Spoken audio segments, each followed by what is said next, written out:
graine inspirante, un podcast du réseau Germe. L'association Germe, réseau de progrès des managers, propose une offre croisée près de chez vous. 2 cycles de formations inspirants, Germe destiné aux managers et cadres dirigeants, et Émergence pour les managers de proximité. Germe, c'est aussi des événements apprenants et des outils innovants. Bonjour et bienvenue dans ce nouvel épisode de la graine inspirante initié par Germe. Il existe quelque chose d'assez paradoxal en entreprise quand on est manager. On n'a jamais assez de temps pour tout boucler dans une journée et pourtant, on lit partout que pour être performant, il faut prendre du temps pour soi.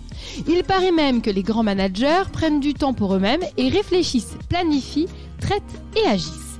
Alors justement, quand on est manager, quels sont les trucs et astuces pour améliorer sa santé de manager ? Comment je m'accorde du temps alors que j'ai déjà l'impression de ne pas en avoir assez ? Comment éviter de transmettre mon stress aux collaborateurs ?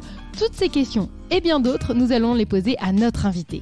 Mireille Barraud, vous êtes formatrice conseil en prévention santé, sophrologue spécialisée dans le sommeil, ancienne athlète de haut niveau, le stress et le manque de sommeil, vous savez ce que c'est. Et aujourd'hui, vous formez partout en Europe des sophrologues, du personnel médical et paramédical sur les troubles du sommeil, le burn-out et le management du stress. Et bien sûr, vous êtes intervenante Germe. Bonjour Mireille. Bonjour Julie. Alors pour commencer, vous qui êtes en contact direct avec des managers dans le cadre de votre profession, quel bilan là vous pourriez dresser des managers d'aujourd'hui ? Qu'est-ce qu'ils vous disent ces managers ? Alors j'ai une sensation qu'ils sont toujours en train de courir. On est dans une forme de marathon qui commence le matin et qui se termine tardivement. Le temps est consommé et le temps n'est pas savouré. Et en fait, cette course en avant qui est favorisée par les nouvelles technologies, les messageries qui sont multiples, et en général, il n'y en a pas qu'une. Les interruptions, il y a énormément d'interruptions aujourd'hui dans nos journées. Tout ça, ça favorise en fait d'abord une baisse de notre efficacité, parce que quand on est interrompu, on perd du temps. Et le fait de faire du multitâche n'est pas du tout quelque chose qui rend efficace. Malheureusement, on est confronté à ça et le manager, il l'est beaucoup. Donc, il l'est toute la journée et donc cette capacité à pouvoir finalement être performant en restant dans une forme d'équilibre, ça devient très compliqué. Alors justement, quand on demande à un manager de ralentir, comment on peut ralentir ? Alors qu'est-ce qu'on peut mettre en place concrètement ?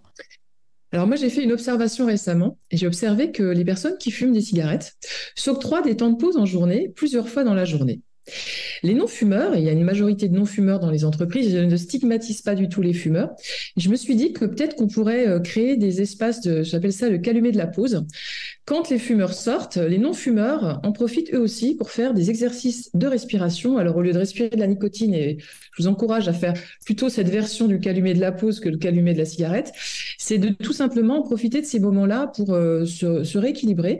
Ça passe par dans quel état je me trouve. Je peux fermer les yeux, être juste en état de conscience de comment j'observe les battements de mon cœur, comment j'observe les éventuelles tensions qui sont présentes dans mon corps, comment je me sens, de se remettre en contact avec le ressenti corporel. Et nous, en sophrologie, c'est quelque chose qu'on utilise énormément parce que c'est un indicateur.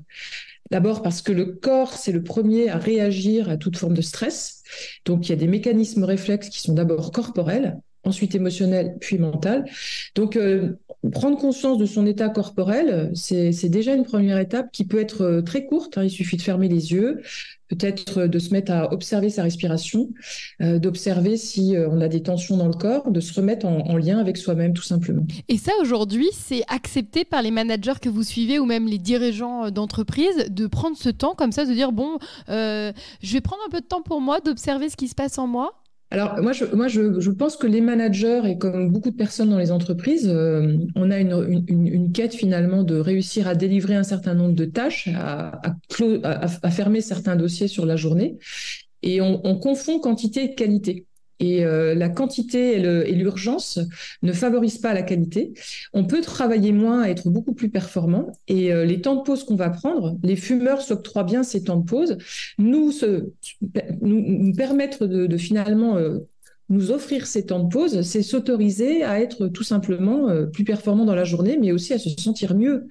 Pour moi, c'est fondamental parce qu'une journée de 12 heures ou de 10 heures où on a été le nez dans le guidon du début de la journée à la fin, et quand on arrive à la fin de la journée, on n'a pas vu la journée passer, mais on n'a pas non plus clôturé tous les dossiers qu'on avait prévu de clôturer le matin.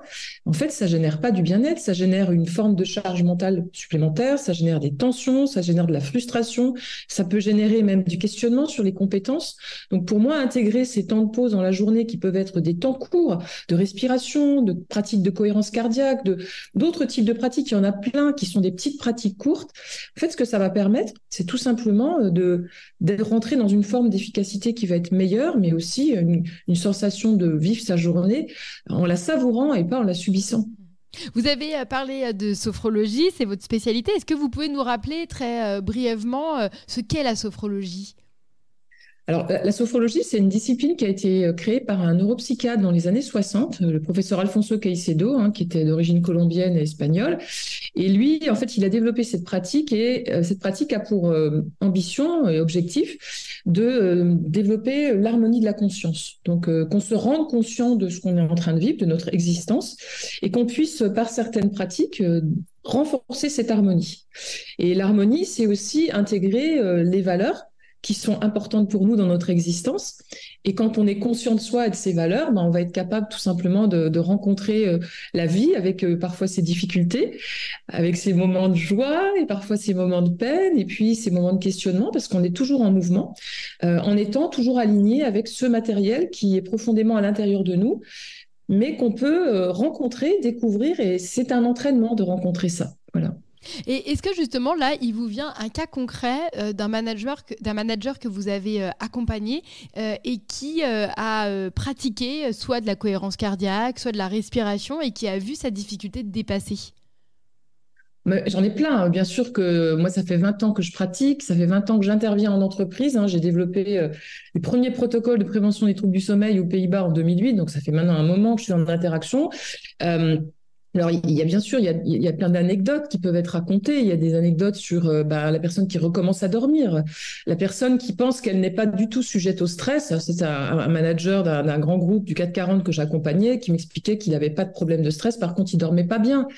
Et puis, au fur et à mesure des entraînements, on a commencé à travailler, et la prise de conscience, elle s'est faite sur un petit monitoring que j'ai exercé avec lui, même au moment où je faisais une séance de sophro, qui permet de vérifier dans quel état corporel le corps est en train de vivre l'expérience. Donc, quand on évoque un sujet qui stresse, comment le corps réagit, et comment dans cette réaction, finalement, en pratiquant certains exercices, on peut s'autoréguler pour diminuer l'impact du stress. Donc, quand on commence à agir là-dessus, bien évidemment qu'il y a des conséquences.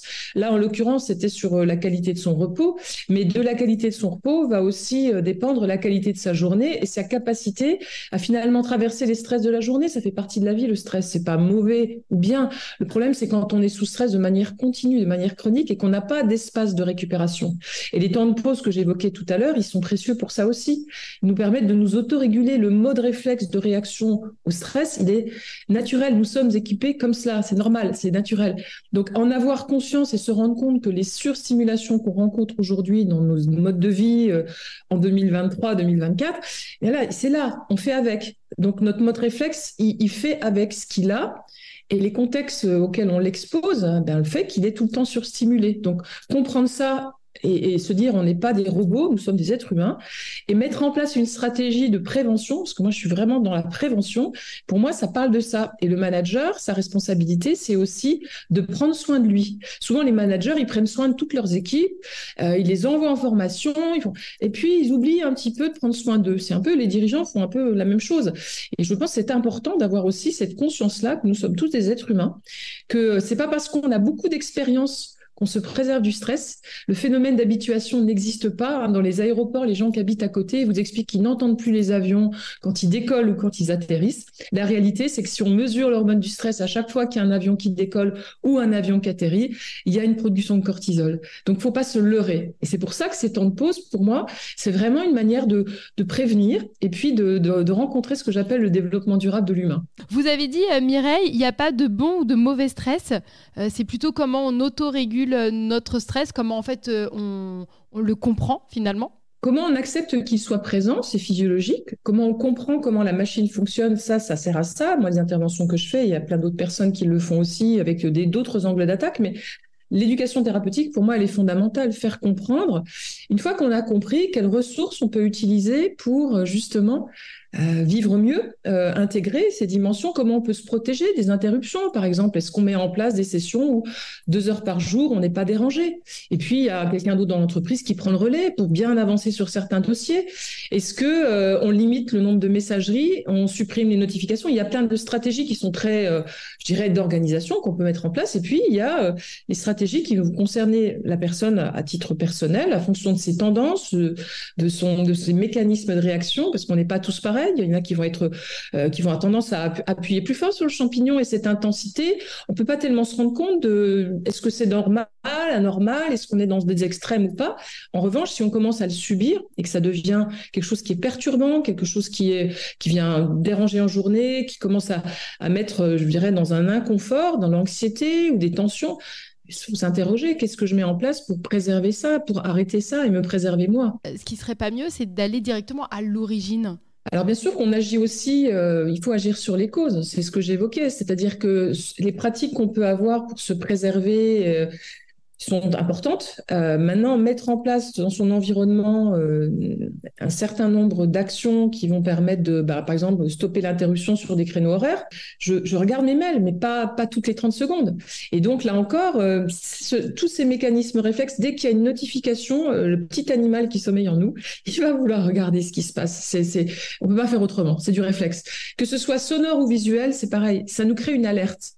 À partir du moment où il y a une alerte, on crée des micro-stress, mais notre corps, il ne fait pas la distinction entre un micro-stress et un vrai stress, un stress aigu. Résultat des courses, on est tout le temps en train d'être en une forme de stress chronique, quoi, une surstimulation. Alors, on s'y habitue, on a l'impression que ça ne nous affecte pas, mais en fait, ça nous coûte. Évidemment que ça nous coûte. Et cette conscience-là, elle est importante. Alors après, donc, bien sûr qu'il y a des causes. Il y a des causes d'environnement, il y a des causes d'organisation dans les entreprises. On travaille là-dessus, normalement. Hein. Théoriquement, on doit être actif sur ces sujets-là. Et puis, il y a après le matériel propre à chacun, nos spécificités d'individus et quelles sont les techniques qui vont peut-être m'aider à me protéger de l'impact du stress, à évacuer quand il y a trop de stimulation ou d'intensité et à me maintenir dans l'équilibre. Tout ça, chacun va avoir sa propre responsabilité aussi sur... on vit dans une époque particulière, on est dans un poste particulier. Si on aime son travail, c'est important d'être... bien sûr respectueux de son bien-être, parce que la valeur santé, pour moi, elle est importante, elle est essentielle. Et quand on perd ça, on sait à quel point la vie devient difficile, et toute la vie, c'est pas que la vie professionnelle. Donc, pour moi, préserver l'équilibre, c'est prendre soin de sa santé, être à l'écoute de ses besoins. Et les besoins, c'est quand est-ce que je respire, le temps de sommeil, la récupération. Il y a des gens, on dort de moins en moins. Il y a des personnes qui se couchent de plus en plus tard et qui dorment de moins en moins. Donc tout ça, ça favorise le fait qu'à un moment, oui, outre tout l'aspect de la journée avec les tensions du travail, les surcharges, les stimulations, si on prend pas soin du reste, je veux dire, ça pose question. Prendre soin de sa santé, de son bien-être, contrairement à ce qu'on peut penser, eh bien, ça améliore nos performances. On a évoqué la cohérence cardiaque, la sophrologie, la respiration, la méditation. Mais concrètement, Mireille Barraud, est-ce qu'on peut faire un petit exercice concret, là, ensemble, pour justement se mettre dedans? Qu'est-ce que je pourrais faire? Tiens, là, j'ai 10 minutes devant moi, 5 minutes devant moi, 2 minutes à mon bureau. Qu'est-ce que vous me conseillez de faire? Je vais vous proposer une pratique qu'on partage souvent quand on commence un accompagnement, puisque j'ai aucune idée de quelle pratique vous avez déjà pu avoir dans le passé. Donc, on va aller sur quelque chose d'assez accessible. Et donc, la première chose que je vais vous demander de faire, c'est de vous asseoir, parce que en sophrologie, moi, je suis formée j'ai une formation caïcédienne, donc qui s'est déroulée sur 4 ans, et on travaille assis ou debout. Voilà, on n'est pas allongé. Alors, il y a peut-être d'autres sophrologues qui vont faire allonger la personne qu'ils vont accompagner, ou qu'ils vont accompagner. Nous, en l'occurrence, les caïcédiens, on est justement en posture assise. Et ce qui m'intéresse dans cette posture, c'est que finalement, on est souvent assis en journée. Et cette posture assise, on peut pratiquer ces exercices même au bureau. Voilà, ce que je parlais de la salle de réunion, on n'a pas besoin d'avoir un lit d'être allongé. On va apprendre à se mettre en mode pause en étant en position assise. Donc, je vais vous inviter à vous installer confortablement sur votre chaise. Le dos bien droit aligné contre le dossier de la chaise. Posez vos mains sur vos cuisses et vos pieds bien à plat sur le sol.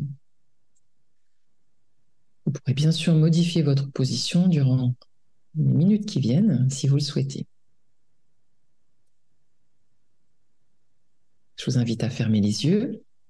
Si cela vous est agréable, là encore, vous pouvez les ouvrir quand vous le voulez, si besoin. Posez à présent votre attention au niveau de votre dos.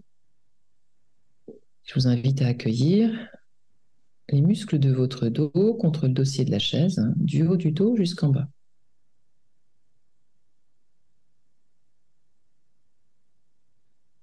Portez à présent votre attention au niveau des muscles fessiers et essayez de sentir la zone de contact de vos muscles fessiers et de la chaise.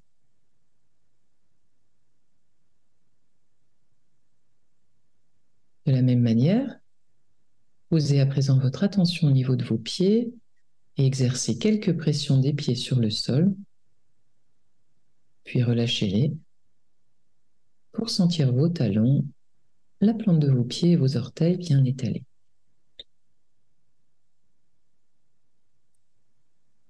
Posez à présent votre attention sur le sommet de votre crâne. Relâchez votre front. Imaginez-le comme un grand lac calme. Relâchez les muscles autour des yeux. Derrière les yeux également, tous détendus. Laissez aller vos paupières pour que vos yeux restent clos, sans effort.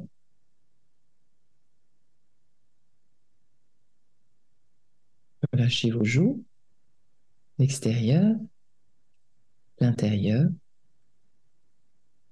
Vos dents se desserrent. Accueillez la présence de votre langue dans votre bouche, de votre salive également.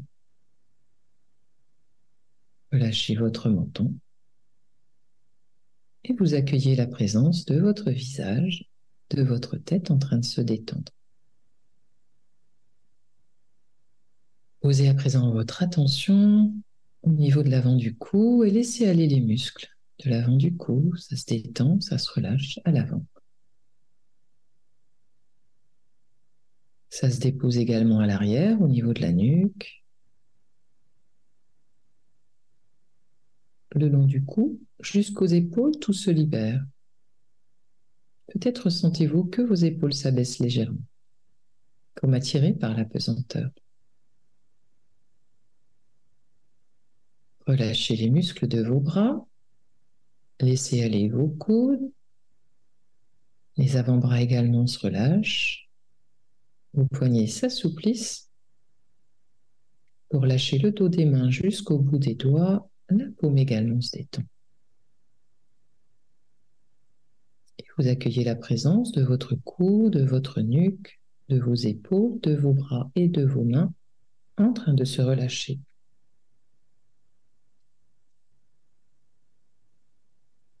Votre attention, posez-la à présent au niveau de votre thorax.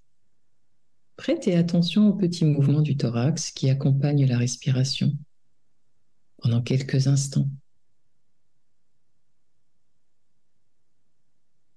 Juste accueillir ces petits mouvements du thorax.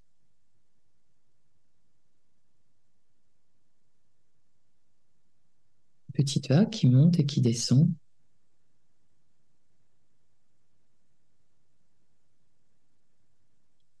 Et puis très tranquillement, posez votre attention sur le haut du dos et laissez aller les muscles derrière les épaules, entre les omoplates. Tout se dépose, ça se relâche dans le haut du dos.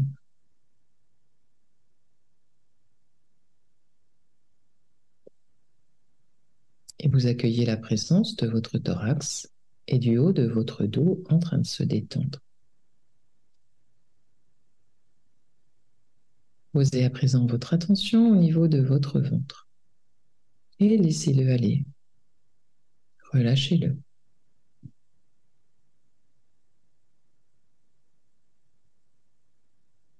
L'anneau abdominal se détend et vous pouvez peut-être même percevoir le mouvement des muscles abdominaux qui se soulèvent doucement à l'inspiration et qui redescendent sur l'expiration d'une manière naturelle.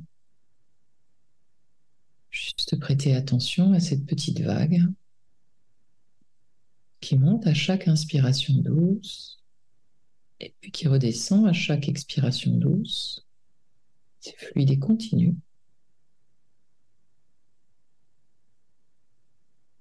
Juste se laisser bercer par cette présence, ce rythme. Sentez comme il est paisible.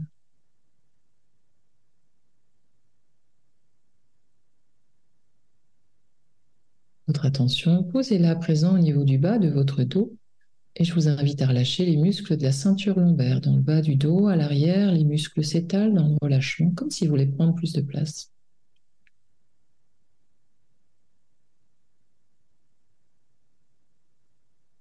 Et vous accueillez la présence de votre ventre et du bas de votre dos en train de se détendre.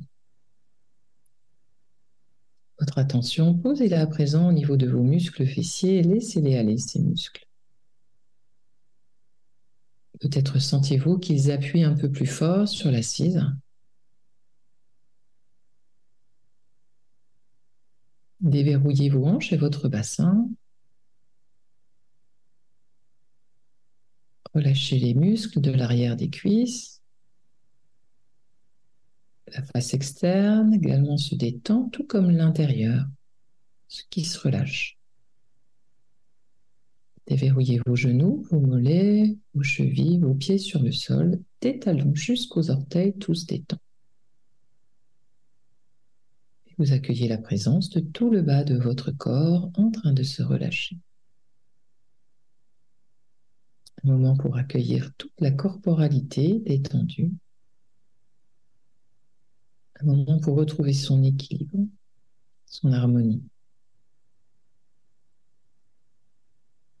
Avec cette agréable perception, cette présence, je vous invite à accueillir dans votre champ de conscience un endroit que vous aimez tout particulièrement, peut-être un endroit de nature, de vacances, peut-être chez vous tout simplement. Accueillez un lieu où vous vous sentez bien et plongez-vous dedans comme si vous y étiez. Retrouvez tout ce qui vous entoure. Peut-être les couleurs, les lumières, du soleil, des objets, des sons.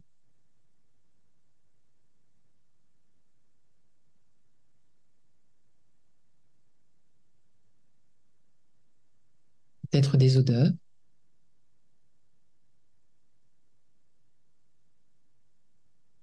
Accueillez toutes les sensations qui sont présentes, qui vous sont agréables. Peut-être une douce chaleur sur le visage, un rayon de soleil qui fait du bien ou toute autre chose. Profitez-en. Accueillez l'atmosphère de l'instant et toutes les sensations qu'il vous procure.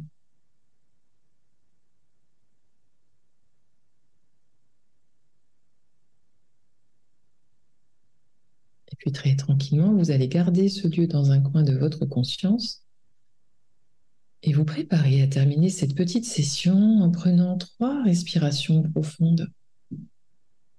Une première, puis une seconde, puis une troisième, puis très doucement, vous allez redonner de la tonicité à votre corps en commençant par faire pression avec vos pieds sur le sol, en bougeant les orteils. Puis des pieds, vous allez remonter jusqu'aux chevilles, jusqu'aux mollets, très doucement, à votre rythme, jusqu'aux genoux, jusqu'aux cuisses, jusqu'au bassin.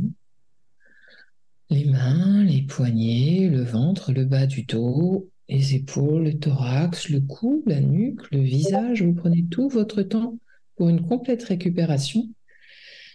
Et quand vous le souhaiterez, vous pourrez terminer cette session après vous être étiré, un peu comme un chat peut le faire, avec douceur, sans vous faire mal. Et vous pourrez ouvrir les yeux et puis je vous inviterai, si vous en avez envie, à noter tout simplement vos sensations après cette petite session. Merci beaucoup Mireille Barraud d'avoir été donc avec nous dans ce podcast Germe aujourd'hui et pour cette petite séance donc de sophrologie. Merci Julie. Selon Mireille Barraud, pour améliorer son efficacité et être plus performant, il faudrait arriver à trouver cet équilibre entre écouter ses besoins, avoir du temps pour dormir et surtout prendre le temps de respirer. La graine inspirante, un podcast du réseau Germe. Conjuguer performance économique et progrès humain avec Germe, le réseau de progrès des managers. Restez à l'écoute. À très vite pour un nouvel épisode de La Graine Inspirante, un podcast proposé par Germe.